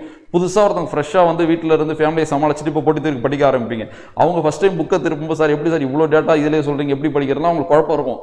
நம்ம எல்லாரும் குழந்தையா இருக்கும்போது பிறந்த உடனே நம்ம ஓட ஆரம்பிக்கல. சரியா? ஸோ ஒரு ஸ்டேஜா கடந்து வந்து இந்த இடத்துல நம்ம இருக்கோம்ல, அது போலதான் படிக்கிறது இல்லையா? நம்ம ஒரு ஸ்டேஜா நம்ம கடந்து நம்ம அடுத்த கட்டத்துக்கு போக தான் போறோம். சரியா? அதனால நீங்க ஆரம்பிக்கிறத பொறுத்து உங்களுக்கு நிறைய பிரச்சனை இருக்கும் தான். பயம் இல்லாம நீங்க படிங்க. ஃபர்ஸ்ட் நம்பிக்கையோட படிங்க. எப்படி பார்த்தாலும் ஒரு டெஸ்ட் பேட்சோட ஷெடியூல்ல எல்லாருக்கும் ஒரு குறை தெரியும் தான். ஒருத்தவங்களுக்கு பிடிக்கும், ஒருத்தவங்களுக்கு பிடிக்காது. இது இயல்பு தான். சீரியஸா எதா இருந்தாலும் சரி, ஒரு டைமிங்ல நான் 8 மணி கிளாஸ் எடுக்கிறேன், இது சில பேருக்கு கரெக்டா இருக்கும், சில பேர் கரெக்டா இருக்காது தானே. அப்ப நம்ம அப்படியே குறை சொல்லிட்டே இருந்தா விலைக்கே ஆகாது. அதை நம்ம ஃபாலோ பண்ணணும். சரியா? எப்படி முடியுதோ ஃபாலோ பண்ணி தான் சொன்னோம்ல. இப்ப உங்களால் அட்டன் பண்ண முடியல, அப்புறம் அட்டன் பண்ணுங்க. அது போலதான் படிக்கிறது. இவ்வளவு இருக்கு, எப்படி படிக்கணும்னு யோசிக்காதீங்க. நீங்க படிங்க. முடிஞ்ச அளவு வாசிட்டு வந்து டெஸ்ட் எழுதுங்க. நான் எக்ஸ்பிளேஷன்ல புரிய வைக்கிறேன். அப்போ புரியும். அப்பயும் புரியலாம், வகுப்புகள் டெப்த்தாக கொடுத்துட்டு இருக்கேன், அப்போ புரியும். ஸோ 4 மாதத்துல நமக்கு அது முழுமை அடையுதான்றதான் நம்ம கேள்வி. அதுக்கு நீங்கள் தொடர்ந்து நம்பிக்கை விடாமல் படிச்சுக்கிட்டே வரணும். சரியா? ஸோ இது போல தான் நம்ம நிறைய விஷயத்தை கற்றுக்கணும். ஓகேவா? சரி, அப்போ இந்த பாட்டோட பொருள் சொல்ல தான் நான் உள்ளே வந்தேன். பாருங்களேன், அழகிய இடமான வானம். சரி, அந்த வானத்தில் அகன்ற ஒளியை பரப்பும். பாறைக்குமா பரப்பும். எது? திங்கள்னா அது நிலா. அதாவது ஒன்றும் இல்லை, அழகான வானத்தில் தன்னோட ஒளியை பரப்புற நிலாவும் சான்றோரும் ஒன்று ஈக்குவல். சான்றோரும் ஈக்குவல்னு சொல்கிறாங்க. ஈக்குவல்னு சொல்லிட்டு அதுக்கப்புறம் ஈக்குவல் இல்லைன்னு சொல்கிறாங்க. சரியா? ஸோ ரெண்டையும் ஒப்புமைப்படுத்திட்டு அப்போ ஒப்புமைப்படுத்தலைன்றாங்க. எப்படி ஒப்புமைப்படுத்தலைன்றாங்கன்னா, ரெண்டும் ஒன்று தான். ஆனால் அந்த நிலா தான் கிட்ட இருக்கிற களங்கத்தை ஏற்றுக்கும். நிலாவில் களங்கம் இருக்குல்ல. ஸோ நமக்கு தெரியும், நிலாவில் பள்ளமான பகுதியில் நிறையா இருக்கும். நம்ம பார்க்கும்போது அது அங்கங்கே கரை போன்று தெரியுமா? அது மருன்னு சொல்லுவாங்க. தெரியும் பாருங்க, மரு. மருனா என்னது? குற்றம்னு ஒரு பொருள் இருக்கு, மாசுன்னு ஒரு பொருள் இருக்கு, அழுக்குன்னு ஒரு பொருள் இருக்கு. சரியா? இதுலேருந்து பாடத்திட்டம் எடுக்கலாம். பாருங்க, மரு மரு. சரியா? தரு தரு, வெறு வெறு, செரு செரு, பரு பரு. இதுதான் நீங்கள் பாடத்திட்டம். இதெல்லாம் நீங்கள் தெரிஞ்சுக்கணும். சும்மா வாய்க்கு வந்தெல்லாம் எழுதி போடல, கேட்பான். இதுதான் கடினமானது. சரியா? இதெல்லாம் நான் செகண்ட் ஸ்டேஜ்னு சொன்னேன் தெரியுமா? செகண்ட் ஸ்டேஜில் இப்படி தான் உங்களுக்கு கொண்டு போவேன். ஓகேவா? சரி, ஓகே. ஸோ அப்போ அது கூட தாங்கிட்ட இருக்கிற களங்கத்தை ஏற்றுக்கும் நிலா. ஆனால் சான்றோர்கள் தாங்கிட்ட இருக்கிற களங்கத்தை ஏற்றுக்க மாட்டாங்க. அப்போ நிலாவையும் சான்றோரையும் ஒப்பிட்டு அதுக்கப்புறம் ஒப்புமை இல்லைன்னு சொல்கிறான். இதுதான் இந்த பாட்டு. அவ்வளோதான். ஸோ இப்போ அங்கன் விசிம்பின் அகநிலா பாரிக்கும் திங்களும் சான்றோரும் ஒப்பர், ஈக்குவல். மண் என்பது அங்கே இடைச்சொல், பொருள் இல்லை. மண் என்பதுக்கு பாருங்க, அது அந்த இடத்துல அதுக்கு பொருள் இல்லை. ஆனால் மண்ணுக்கு பொருள் உண்டு. மண்ணை அரசன்னு சொல்லலாம், தலைவன்னு சொல்லலாம். மண்ணா நிலை பெற்ற, மண்ணியனா நிலை பெற்றவா. இவ்வளோ ஆராய்ச்சி பண்ணலாம், நிறைய இருக்கு. இந்த இடத்துல அதுக்கு பொருள் இல்லை, இது ஒரு இடைச்சொல். ஏன்னா யாப்பு இலக்கணம் ஒரு இலக்கணம் இருக்கு, சும்மாலாம் எழுத முடியாது பாட்டு. இது ஒரு வெண்பா, அந்த வெண்பாவுக்கு ஒரு ரூல் இருக்கு. சரியா? ஸோ கடைசி அடி பார்த்தீங்கன்னா 3 சீர் தான் இருக்கணும். இது 4 மலர் காசு பிறப்பு தான் இருக்கணும். நிறைய ரூல் இருக்கு. ஈரசை சீரா வந்து நேரில் முடிஞ்சா அடுத்தது நிறை தான் வரணும். ஈரசை சீரா வந்து நிறை முடிஞ்சா அடுத்து நேர் தான் வரணும். இப்படி பல ரூல் இருக்கு. இந்த பாடத்தில் அது இல்லை. அதனால உங்களுக்கு பயம் ஒன்றும் தேவையில்லை, சொல்றேன். அதுக்காக அங்கே மண் வச்சிருக்காங்க, அது பிரச்சனை இல்லை. திங்கள் மறு ஆற்றும், அதுனா மறு வாற்றும். மறு பிளஸ் ஆற்றும், மறுவாற்றும். உடம்படுமை வா வந்திருக்கு. சரியா? சான்றோர் அஃது ஆற்றார். அஃதுனா என்னது? மறு. அஃதுனே குறிக்குது, மறு குறிக்குது. திங்கள் மறு ஆற்றும், சான்றோர் அஃது ஆற்றார். தெருமந்து, தெருமந்துனா மனம் கலங்கி. தெய்வர் ஒரு மாசு உரின். சரியா? ஒரு சின்ன மாசு, ஒரு குற்றம் ஏற்பட்டாலும் சான்றோர் மனம் கலங்கி அவ்வளவு துன்பப்படுவாங்களாம். அப்ப நிலா தாங்கிட்ட இருக்கிற மாசை ஏத்துக்குது, ஆனா சான்றோர்கள் ஏத்துக்க மாட்டாங்க. இதான் அந்த பாட்டோட பொருள். அடுத்த பாட்டு பாருங்க. நல்லார் எனத்தான் நனி விரும்பி கொண்டாரை அல்லார் எனினும் அடக்கி கொள்ளல் வேண்டும். நெல்லுக்கும் உமை உண்டு, நீருக்கும் நுரையுண்டு, புள்ளிதழ் பூவுக்கும் உண்டு. அவ்வளோ அருமையான ஒரு பாடல் இது. என்ன சொல்றாங்கன்னா, நீங்க ஒருத்தரை வந்து ரொம்ப விரும்பி ஒரு நண்பரை ஏத்துக்கிட்டீங்க, அதுக்கப்புறம் ஒருத்தர் வந்து குற்றம் இருக்குன்னா அதையும் நீங்க ஏத்துக்கிட்டு தான் ஆகணும். ஏன்னா நீங்க விரும்பி பயன்படுத்துற ஒரு பூல கூட வாசனையே இல்லாத ஒரு இதழ் இருக்க தானே செய்யுது. புள்ளிதழ்னு இருக்குல்ல, புள்ளிதழ் தெரியல, அந்த பச்சை கலர்ல இருக்குல்ல, அதுல வாசனை இருக்காது. அது போலதான் நீங்க இந்த உலகத்துல யாரெல்லாம் விரும்புறீங்களோ, யாரெல்லாம் உங்களுக்கு பிடிக்குமோ, நண்பர்களோ உறவினர்களோ, ஸோ கண்டிப்பா அவங்கள்ட்ட ஒரு குற்றம் இருக்குன்னா நீங்க அதை ஏத்துக்கணும். சரியா? அதுக்கு எடுத்துக்காட்டு சொல்லியிருக்காருங்க பாருங்க. நெல்லுல கூட உமி இருக்கு, நீரில் கூட நுரை இருக்கு. இதை விட எவ்வளோ பெரிய ஓமை உலகத்தில் சொல்ல முடியும், யோசிச்சு பாருங்க. அப்போ இதெல்லாம் நம்ம படிக்கிறதுக்கு கொடுத்து வச்சதே பெரிய விஷயம். இதுவே வெற்றியாக நீங்கள் நினச்சி படிச்சு பாருங்களேன், போட்டித் தேர்வு வெற்றி எவ்வளோ எளிமையாயிடும். இது நீங்கள் கஷ்டமாக நினச்சிங்கன்னா விலைக்கு ஆகாது. இதெல்லாம் நீங்கள் ரசித்து படிக்க வேண்டிய இடம். சரியா? ஸோ அவ்வளோ சூப்பராக பாருங்க. 3 பாட்டு தான் படித்தோம். எவ்வளோ அருமையாக இருக்குது. அப்போ நான் ஏன் நாலடியாரெலாம் இப்போ நடத்தலைன்னா, ஒன்று நடத்தினா அது தொட்டா நீவு ஓல்டு அதில் இருக்கிற மொத்த நாலடியார் பற்றி நான் உங்களுக்கு ஒன்றா நடத்தி கொடுக்குறேன். அடுத்தடுத்த வகுப்பில் நம்ம அதெல்லாம் பார்க்க தான் போகிறோம். நம்மளுக்கு நல்ல டைம் இருக்குது. நீங்கள் நிறுத்தக்கூடாது. சார் நடத்துவார் நம்ம என்றைக்குமே வெயிட் பண்ணக்கூடாது. இது நம்மளோட சொல்கிற முதல் ரூலே இதுதான். நடத்துவார் பார்த்துலான் இருக்கக்கூடாது. நம்மளை நம்பி படிக்கணும். நடத்தி கொடுத்தா அது யார் நடத்தி கொடுத்தாலும் எடுத்துக்கலாம். சரியா? நம்ம படிச்சுட்டு போகணும். நம்ம வெற்றிக்கு நம்ம மட்டும் தான் காரணம். சரியா? ஸோ இன்டெரக்டாக அவர் நடத்த மாட்டாரோன்னு அப்படி சொல்ல வரல, கண்டிப்பாக நான் நடத்தி தரேன். ஸோ இதுதான் நாலடியார். இதெல்லாம் படித்து தான் நாலடியார் பாடத்திட்டம் ஃபுல்லாக படிங்க. இதெல்லாம் நிறைய டேட்டா இருக்கும், ஃபுல்லாக படித்து தெரிஞ்சிங்க. படிச்சிங்கன்னா இதெல்லாம் நீங்கள் சால்வ் பண்ணலாம், ரொம்ப ஈஸியாக தான் இருக்கும். மூதுரை இதில் அப்படியே சேம் காப்பி மாதிரி, அப்படியே அதில் 3 ஒரு அருமையான கருத்து, இதில் ஒரு 3. அது முத்துனா இது வைரம், அவ்வளோதான். சரியா? பார்க்குறீங்களா? கவையாகி கொம்பாகி காட்டகத்தே நிற்கும் அவையெல்லாம் நல்ல மரங்கள். சரியா? கவை கொம்பு காட்டுக்கு உள்ள நிக்குது இல்ல, அது இல்லையா மரம். எது தெரியுமா மரம்? சொல்றாரு பாருங்க, கேளுங்க. சபை நடுவே நீட்டோலை வாசியா நின்றான். சபை நடுவே, சபை ஒரு பெரிய சான்றோரோட சபைக்கு நடுவுல நீட்டிய ஒரு ஓலைய வாசிக்க முடியாம ஒருத்தன் நிக்கிறான்ல, அதே மாதிரி ஒருத்தவங்களை பார்த்து அவங்க என்ன சுச்சுவேஷன்ல இருக்காங்கன்னு புரிஞ்சிக்க முடியாம ஒருத்தன் இருக்கான்ல, குறிப்பறிதல். சரியா? நம்ம கோபமா இருந்தா எல்லாரையும் திட்டிடுறோம்ல, அப்படி இருக்கக்கூடாது. ஒருத்தன் முகத்தை பார்க்கணும், சுச்சுவேஷன் தெரியுதுல்ல. துன்பத்துல வருந்தி இருக்கிற ஒருத்தனை போய் நம்ம வருத்துறது எவ்வளவு பேர் கொடுமை. அப்ப ஒருத்தன் முகத்தை பார்த்து அந்த குறிப்பை புரிஞ்சிக்க முடியாம இருக்கிறவனும் ஒரு ஓலைச்சுவடையை பார்த்து படிக்க தெரியாதவனும் தான் மரம். காட்டுக்குள்ள இருக்கிறது மரம் கிடையாதுன்றாங்க. அவையார் என்ன சொல்றாங்க புரியுதா உங்களுக்கு? அப்ப காட்டுக்குள்ள நிக்கிறது மரம் கிடையாது, படிக்க தெரியாதவன் தான் நல்ல மரம்னு சொல்றாங்க. புரியுதா? அப்ப அவ்வளவுதான் பாட்டோட பொருள். ஏன் இந்த பாட்டை மனப்பாடம் பண்றீங்க? இப்ப புரிஞ்சுக்கிட்டு போய் படிச்சு பாருங்க, ஈஸியா இருக்கும். அடுத்து, இது எங்க சார் பாட்டோட பொருள் இருக்குன்னா இருக்காது, நெட்ல பாட்டு பார்த்துங்க, ஈஸியா தான் இருக்கும். பாருங்க, அடக்கம் உடையார் அறிவிலர் என்றெண்ணி என்று எண்ணி என்றெண்ணி என்று எண்ணி. ஏன்னா உங்களுக்கு யாப்பு முக்கியம். உங்களுக்கு வந்து செய்யல உங்க பொருள் மாதிரிலாம் கொடுக்க மாட்டாங்க, யாப்பு இலக்கணத்தின் அடிப்படையில் அது போயிட்டு இருக்கும். சரி, யாப்பெல்லாம் நான் கண்டிப்பாக டெட்டுக்காக ஏச்சும் நம்ம சிலபஸ்லாம் முடிச்சுட்டு டைம் இருக்கிறோம், யாப்பு அணி பொருள் நம்ம சேனலில் நான் எடுத்து வைப்பேன். ஸோ டெட்டுலாம் படிக்கிறவங்க பார்த்துங்க. சரியா? என்றெண்ணி கடக்க கருதும் வேண்டா மடைத்தலையில். மடைனா என்னது? ஸோ இப்போ ஒரு பெரிய அணையில தண்ணியை திறந்துட்டா ஓடும் தெரியுமா? தான் மடை. மடைத்தலையில் ஓடுமீனோட உருமீன் வருமளவும் வாடி இருக்குமாம் கொக்கு. என்ன சொல்றாங்கன்னா, ஒருத்தவன் படிச்சுட்டு இருக்கான், நம்மளே கூட எடுத்துங்களேன், நீங்க எக்ஸாம் வரணும்னு அடக்கமா படிச்சுக்கிட்டு இருக்கீங்கல்ல, அப்போ உங்களை வந்து இவன் வேஸ்ட், இவன் அடக்கமா இருக்கான்னு கருதி உங்களை வெல்ல நினைக்கிறாங்கல்ல, அது மிகப்பெரிய தப்பு. ஏன் தெரியுமா தப்பு? ஸோ அது போலதான் ஒரு மடை தலையில ஒரு கொக்கு சின்ன சின்ன மீன்லாம் ஓடட்டும், தனக்கு தேவையான பெரிய மீன் வரட்டும்னு காத்து இருக்குல்ல, அது போலதான் நீங்களும் காத்திருக்கீங்க. சரியா? அப்ப அவனை போய் நீங்க வந்து அவன் அடக்கமா இருக்கான் வேஸ்ட்னு கருதி வெல்ல நினைக்கிறது மிகப்பெரிய தப்புன்னு சொல்றாங்க. ஸோ அப்ப கொக்கு தான், இதை நீங்க கேள்விப்பட்டிருப்பீங்க. ரொம்ப அப்ப கொக்கை வந்து பல வகை நம்ம கூட ஒப்புமைப்படுத்திருப்பாங்க. சரியா? ஸோ அப்ப கொக்கொக்க கும்பும் பருவத்து மற்றதன் குத்தொக்க சீர்த்த இடத்து. ரெண்டு விஷயம், நம்ம ரெண்டு விஷயத்த ஒத்து இருக்கணும்.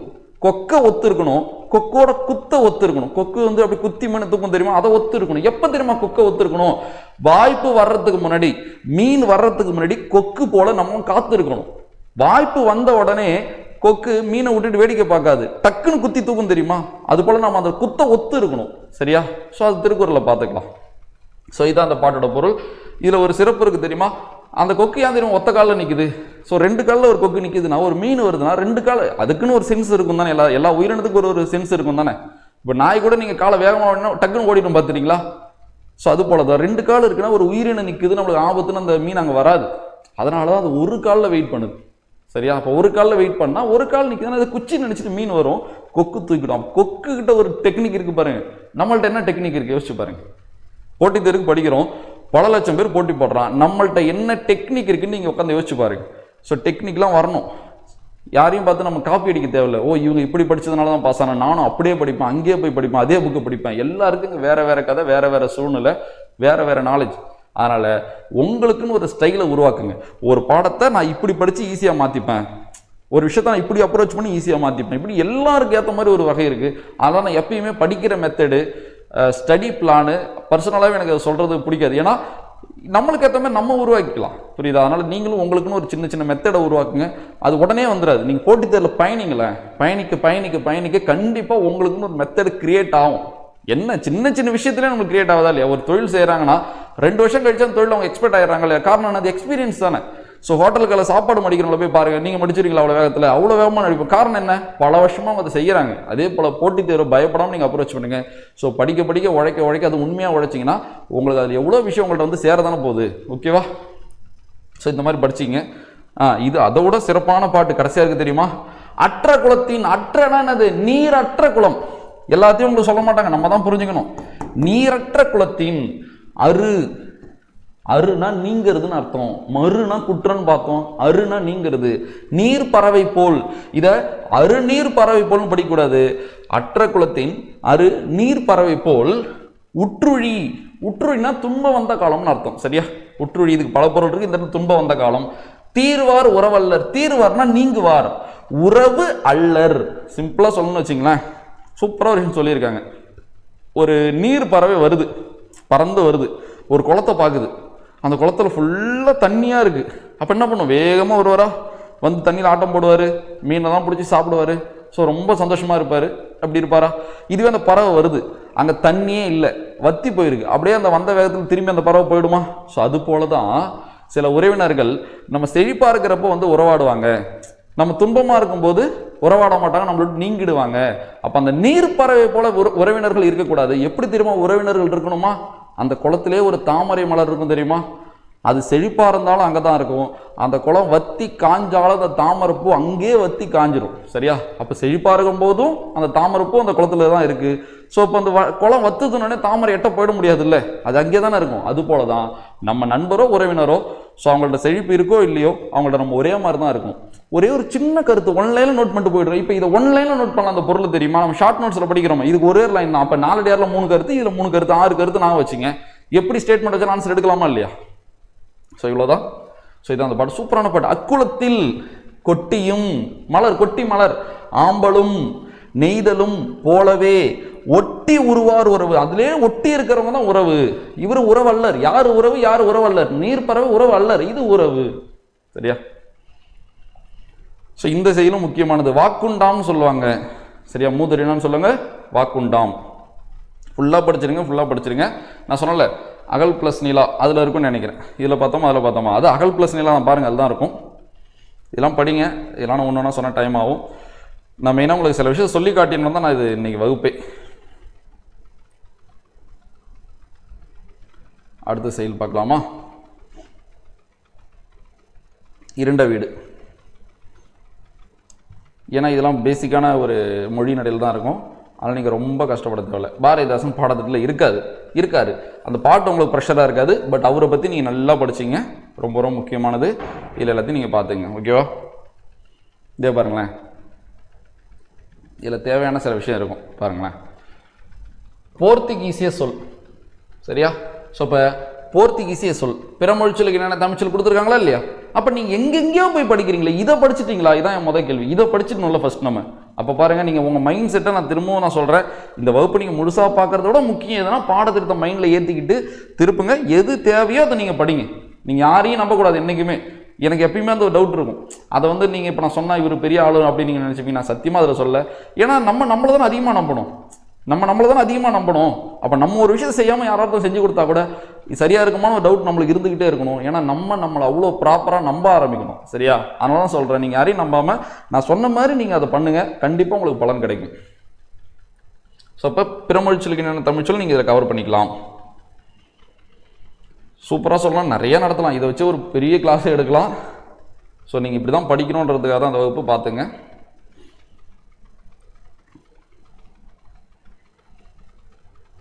இதெல்லாம் இப்போ பாடத்திட்டத்தில் இல்லை, படிக்கவே தேவையில்லை. நீங்கள் இதை டேரெக்டாக சொற்பொருளுக்கு வாங்க. பாடத்திட்டத்தில் இல்லை, டேரெக்டாக எங்கே வந்துடுங்க? சொற்பொருளுக்கு வந்துருக்கேன். சரியா? சொற்பொருள் என்ன தேவையோ பார்த்துங்க. கஷ்டமாக இருக்காது, தேவையான மட்டும் படிக்கிறீங்க. இதை கொடுத்துருக்காங்க பார்த்தீங்களா? பாசடை, பசுமையான இலை. இது போல தான் புதுசாக தெரிஞ்சிங்க.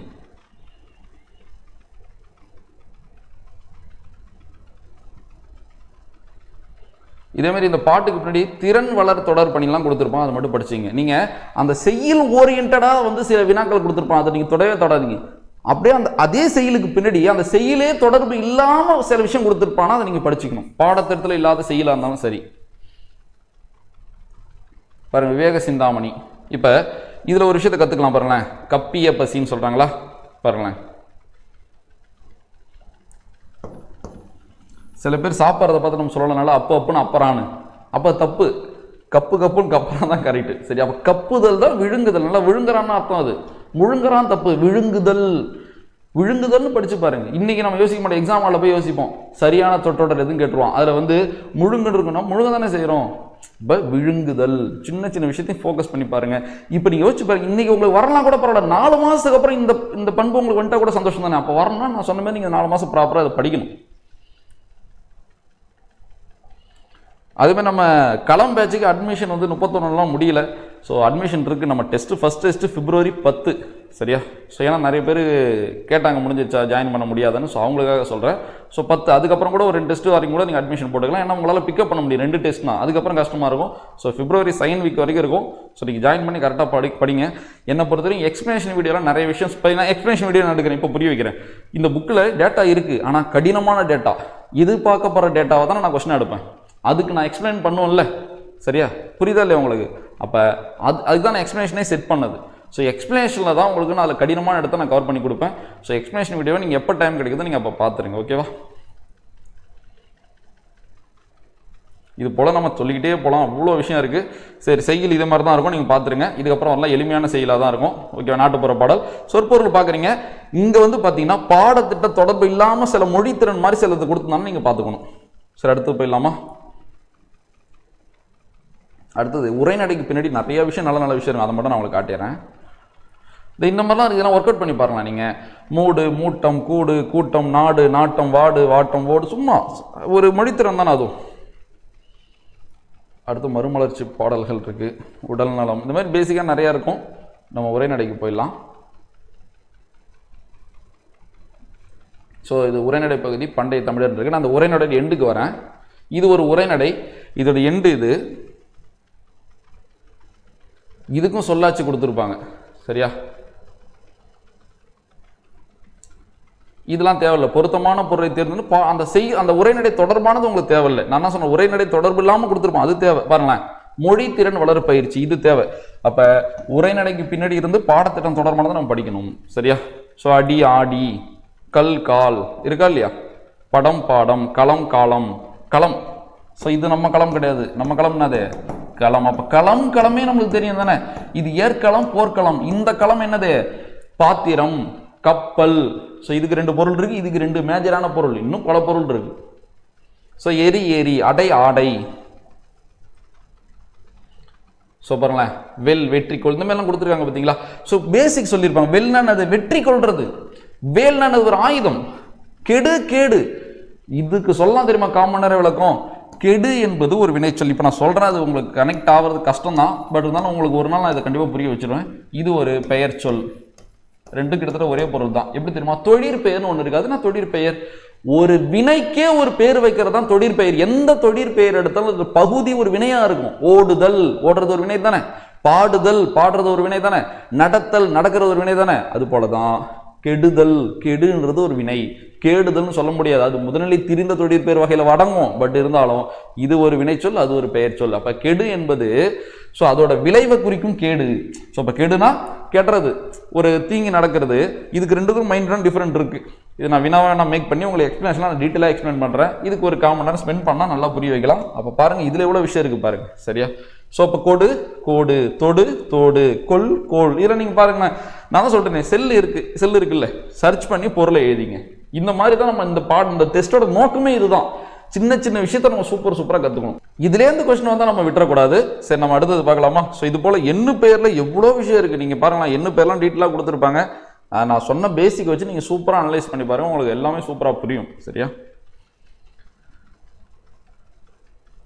இதே பாருங்களேன், இதில் எவ்வளோ பேசிக் இருப்பாரு. 2ஆம் வேற்றுமை ரூபாய் வெளிப்படையான வல்லின மிகும். அரசர் பிளஸை அரசரை கண்டார், நூல்களை படித்தனர், கோயிலை கட்டினர், படிகளை தாண்டினான், பெரியோரை சேர்க. ஸோ இப்போ ஐ சேர்த்தா அங்கே வல்லினம் மிகும், அதை மேலே உங்களுக்கு சூப்பராக கொடுத்துருப்பாங்க. நல்லா பாருங்களேன், நூல்கள் படித்தனர், கோயில் கட்டினர், படிகள் தாண்டினான், பெரியோர் சேர்க. இது எல்லாத்துக்கும் நம்ம என்ன பண்ணணும்? ஐயை சேர்த்து வல்லினத்தை போட்டுக்கணும். இந்த மாதிரி நீங்கள் யாரையும் கேட்க தேவை, சூப்பராக படிக்க இது புரியும். நான் இது வரைக்கும் நடத்தின பேசிக்கு உங்களுக்கு கண்டிப்பாக நிறைய இடத்துல உதவியாக இருக்கும். படித்து பாருங்க, உங்களுக்கு தெரியும். இந்த மாதிரி இலக்கணமும் கொடுத்துருவான். இந்த இலக்கணம் எல்லாமே அடிப்படை தகவலாக இருக்கும். தயவு செஞ்சு படித்து பாருங்க, சூப்பராக புரியும். ஸோ இது போல தான் நம்மளுக்கு இந்த வகுப்பு போகும். அடுத்த உரைநடை நான் காட்டுறேன் பாருங்களேன். அடுத்த உரைநடை எண்டுக்கு டைரெக்டாக போயிடுறேன். அடுத்த உரைநடை எண்டு இது. அறிஞர் பொருள் கொடுத்துருப்பானா, நீங்கள் அறிஞர் பொருளை படிச்சுக்கணும். இதுலேயும் தேவையானது இருக்கும். அடுத்து இலக்கணம் வரும், இதெல்லாம் தேவையில்லை. மொழித்திறன் வளர் பயிற்சி பார்த்துங்க. குடம், கூட்டம், அகர வரிசை சூப்பராக கொடுத்துருவான் பாருங்களேன். மலை கண்டான், மலையை கண்டான், தீயை பார்த்தான், படையை கண்டான், அணியை தந்தனர், அந்த மாதிரி இருக்கும், பார்த்துங்க. நான் ஒரே ஒரு உறுதி வேணா கொடுக்குறேன், நீங்கள் இதை படிங்க. இதை முழுமையடை வைக்கிறேன், நிறைய தகவல் நம்ம சொல்லிக் கொடுத்து. ஸோ இது போல தான் சாம்பிள். உங்களுக்கு உரைநடை நிறையா இருக்கும். ஒரு உரைநடை எண்டிலையும் இலக்கணம் கொடுத்துருப்போம், மொழித்திறன் கொடுத்துருப்போம், அதை நீங்கள் படிக்கணும். உரைநடை நீங்கள் படிக்கணும் இப்போ அவசியம் இல்லை. நம்ம செகண்ட் ஸ்டேஜ் அப்போ அது உள்ளேயும் புந்து நிறுத்தற் குறியீடு செக் பண்ணுறது. ஏன்னா நிறுத்தற் குறியீடு இப்போ நமக்கு தெரியாது, இப்போ தான் நம்ம படிக்கிறோம். இப்போயே நிறுத்தற் போய் செக் பண்ண தேவையில்ல. செகண்ட் ஸ்டேஜ் அப்போ எப்படி படிக்கிறோம் நான் அப்போ அப்டேட் பண்ணி சொல்கிறோம், அப்போ அந்த மெத்தடில் படிச்சிக்கலாம். ஸோ லாஸ்ட்டில் வந்து துணை பாடங்கள் தான் இருக்கும். ஆமாம், ஸோ இந்த புக்கில் இப்போ உரைநடை இருக்கும், உரைநடைக்கு அப்புறம் துணை பாடம் இருக்கும். ஸோ அந்த துணை பாடத்தில் வந்து நீங்கள் இப்போ நீதி இலக்கியம்னு ஒன்று இருக்குது. இந்த நீதி இலக்கியத்தில் ஔவையார் தொடர்பாகவோ 17 கீழ்க்கணக்கு தொடர்பாக தகவல் இருந்தால் நீங்கள் படிச்சுக்கலாம். வேர் டு ஸ்டடியில் நாங்கள் மென்ஷன் பண்ணி கொடுத்துருப்போம். அதுக்கப்புறம் துணை பாடம் வரும். துணை பாடத்துக்கு பின்னாடி ஒன்றும் பெருசாக தகவல் இருக்காது. அப்போ நான் அந்த வகுப்பு போல தான் செய்யல பாடத்திட்ட செய்யலாம் தான் முழுமையாக படிங்க.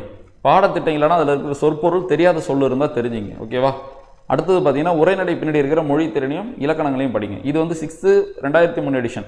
சரியா? நியூ வேர்ல்டு நம்மளுக்கு பழக்கப்பட்டது, நான் அதிகமே காட்டுறேன். ஓகேவா?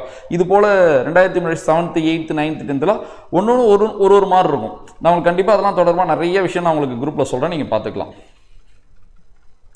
ஸோ அடுத்து வந்து நம்ம நியூ புக் பார்க்குமா? நான் இப்போ சொன்ன சேம் கண்டென்ட் தான் உங்களுக்கு. இது நான் ஆல்ரெடி உங்களுக்கு தனி வீடியோ கொடுத்துருக்கேன். அந்த வீடியோ லிங்க்கும் நான் குரூப்பில் அனுப்புகிறேன், நீங்கள் பார்க்கலனாலும் அதை பாருங்கள்.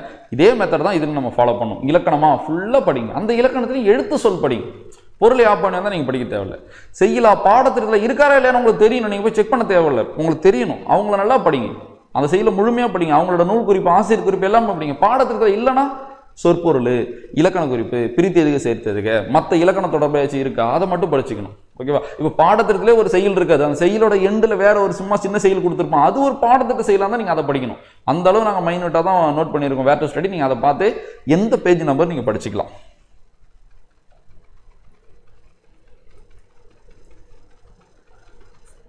ஸோ இன்பத்தமிழ் படிக்கணும், தமிழ் கும்பி படிக்கணும். ஏன்னா பெருஞ்சித்திரனார் பாரதிதாசனோடது. இலக்கணம்லாம் நீங்கள் படிக்க வேண்டியதான். ஸோ இந்த இலக்கணம், முதல் எழுத்து, சார்பு எழுத்து, மொழி முதல் எழுத்து, இறுதி எழுத்து, இது எல்லாம் உங்களை நடத்தின அடிப்படையாக தான் இருக்கும். நீங்கள் படிச்சிக்க வேண்டியதான். இப்போ அறிவியல் ஆத்திச்சூடியா, அறிவியல் ஆல்வமா, கனி நன்மை, இது 3 நீங்கள் படிக்க தேவையில்லை. ஜஸ்ட் இந்த பக்கங்களை கடந்து வாங்க. ஏதாச்சும் தெரிஞ்சால் எடுத்துக்கலாம். உள்ளே போய் டீப்பாக படிக்காதீங்க. இப்போ ஃபஸ்ட்டு ஸ்டேஜில் வேணாம். சரியா? மூதுரை பாடத்திட்டம் படிக்கணும். துன்பமில்லை கல்வி, பட்டுக்கோட்டை கல்யாண சுந்தரனார் படிக்கணும். புரியுதா உங்களுக்கு? ஸோ இணை எழுத்து, ஆசார கோவை, பெருவாயின் முள்ளியார் படிக்கணும். ஸோ தமிழர் பெருவிழா ஜஸ்ட் வாசிச்சிங்க, ஒன்றும் பெருசாக தேவையில்லை. பழைய பாடத்திட்டலாம் படிக்கணும். மணங்கமரம், மாமல்லபுரத்துலாம் படிக்கணும், இப்போ தேவையில்லை. சரியா? மயங்கொலி படிக்கணும், திருக்குறள் படிக்கணும். உங்களுக்கு வேர் டு ஸ்டடிலாம் நான் கொடுத்துருப்பேன். நானிலம் படைத்தவன் யார்? முடியரசன் படிக்கணுமா படிக்கக்கூடாதா? பாடத்திட்டத்தில் இருக்காரா இல்லையா? இருக்காரு, படிக்கணும். ஸோ இது போல தான் சொல்ல வரேன். இப்போ கடலோட விளையாட தேவையில்லை, இது படிக்கணும்.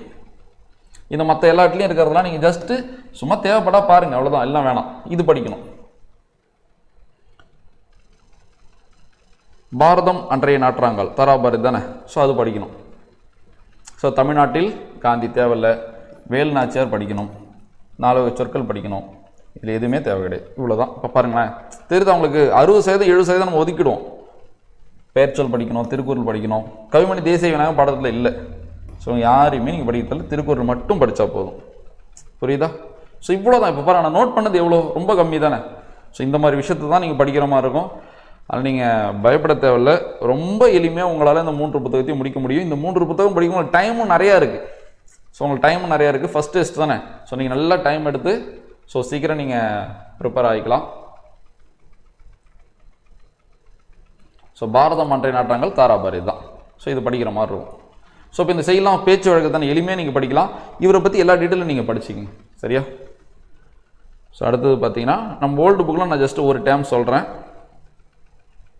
நீங்கள் படிங்க. நான் உங்களுக்கு எக்ஸ்பிளேஷனில் இப்போ இவ்வளோ விஷயம் இருக்குன்னா இதில் கடினமானது, எதிர்பார்க்கப்படுறது, புரியாததெல்லாம் நான் கண்டிப்பாக கொஸ்டின் கொஞ்சம் டஃப்பாக தான் எடுப்பேன். இதுவும் சொல்லிடுறேன், கஷ்டமாக இருக்குன்னு கம்ப்ளைண்ட் பண்ணாதீங்க. கடினம் தான் நம்மளுக்கு வேலை வாங்கி தரப்போகுது. கடினமான வினாக தான் நம்ம ஜெயிக்க வைக்க போகுது. அப்போ கடினமான வினாக தான் நம்ம தயாரான. இங்கே கடினமாக எடுத்து நீங்கள் மார்க் கம்மி அடிக்கணும், அது பேர் தோல்வி கிடையாது. சரியா? அப்போ அந்த எக்ஸாமுக்கு நம்ம இங்கே தயாராகிறோம்ல. இப்போ வினாக்கள் என்னால் முடிஞ்ச அளவு கடினமாக தான் நான் செட் பண்ணுவேன். அதுக்கு ரொம்ப டஃப்பாக கையை வைக்க முடியாமல் இருக்காது. ஓரளவு கற்றுக்கிற மாதிரி இருக்கும். எக்ஸ்பிளனேஷன்லாம் நான் உங்களுக்கு புரிய வைக்கிறேன். அதுக்கான விளக்கத்தை நான் கொடுத்துட்றேன். So old book index. So வாழ்த்து, திருக்குறள், ஊவேசா படிக்கணும். பாடத்திட்டத்தில் இருக்கார். திருக்குறள் படிக்கணும். நாலடியார் படிக்கணும். ஸோ இந்த மாதிரி தான் பாடத்திட்ட. இப்போ 4 மணிக்கடிக்கை படிக்கணும். இப்போ மற்றெல்லாம் நீங்கள் படிக்க தேவையில்ல, உள்ளே போய் பார்த்துக்கும். ஸோ ரொம்ப எளிமை. இது ஃபஸ்ட்டு டைம் தானே? ஸோ புரியுதா? அதனால் திரும்ப அந்த ஸ்டார்டிங்கில் சொன்னதையும் நான் சொல்லி இப்போ முடிக்கிறேன். நீங்கள் தயவு செஞ்சு பாடத்திட்டத்தில் ஒரு தெளிவுக்கு வந்துருங்க. அந்த தெளிவு வந்து பாடத்திட்ட ஓரியன்டாக தான் நீங்கள் புக்கை படிக்கணும். புக்கில் தேவையில்லாத ஒரு விஷயத்தை கூட நீங்கள் கற்றுக்க தேவையில்ல. 2 ஸ்டேஜாக அந்த புக்கை நம்ம அப்ரோச் பண்ணணும். பெரிய விஷயம்லாம் இருக்குது, நான் சொன்னது ரொம்ப குழப்பமே நான் சொல்லலை. 2 ஸ்டேஜாக நம்ம அந்த புத்தகத்தை அப்ரோச் பண்ண போகிறோம். இப்போ நான் சொன்ன ஸ்டேஜ் இதுதான். செகண்ட் ஸ்டேஜ்ன்றது இதில் நம்ம தெளிவானதுக்கப்புறம் இதை சூப்பராக அப்டேட் பண்ணலாம். ஸ்கூல் புக்லேயே அவுட் சோர்ஸும் போகலாம், ப்ரீவியஸ் இயரும் படிக்கலாம். அது நம்ம அந்த களம் 2 அதில் பார்த்துக்கலாம். இந்த 4 மாதம் நம்மளோட பிளான் இதுதான். ஸோ கடினமாக உடைங்க. நான் சொன்ன மாதிரி உங்களுக்கு டெஸ்ட்டோட எல்லா டீட்டெயிலும் சொல்லியிருக்கோம், உங்களுக்கு புரிஞ்சிருக்கும்னு நம்புகிறேன். ஸோ வேர் டு ஸ்டடி, சொற்பொருள், கலை சொற்கள், ஸோ அந்த டெஸ்ட்டுக்கான புக்கு இது எல்லாத்தையுமே நாங்கள் ஒரு டெஸ்ட்டுக்கும் நாங்கள் கொடுத்துருவோம். சரியா? ஸோ ப்ராப்பராக நம்ம மெயின்டைன் பண்ணலாம். ஸோ கடினமாக படிங்க. நம்ம டெஸ்ட்டில் சந்திக்கலாம். நன்றி.